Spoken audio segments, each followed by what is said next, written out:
என்ன பாடம் படிக்கிறோம்? நம்ம வடிவங்களை வச்சு அமைப்புகளை உருவாக்கணும். இது யார் செய்ய போகிறான்னா நம்மளுடைய அஸ்விதா.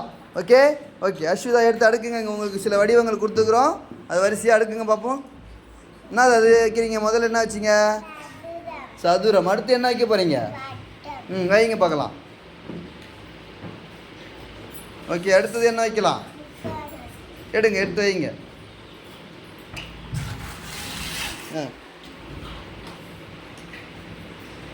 அடுத்து என்ன வைக்கலாம்? செவ்வகம் வைங்க. Very good. முதல்ல சதுரம், வட்டம், முக்கோணம், செவ்வகம். சரியா? 4 வச்சுட்டிங்களா?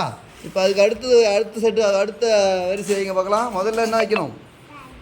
சதுரம். Very good. அப்புறம் வட்டம், அப்புறம் முக்கோணம், அப்புறம் செவ்வகம். Very good. இங்கே பாருங்கள், முதல்ல சதுரம், வட்டம், முக்கோணம், செவ்வகம். இப்போ மறுபடியும் எங்கே தொடங்கணும்?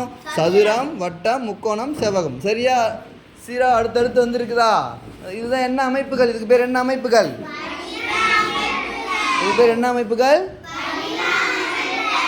வடிவ அமைப்புகள். இதுக்கு பேர் தான் என்னது?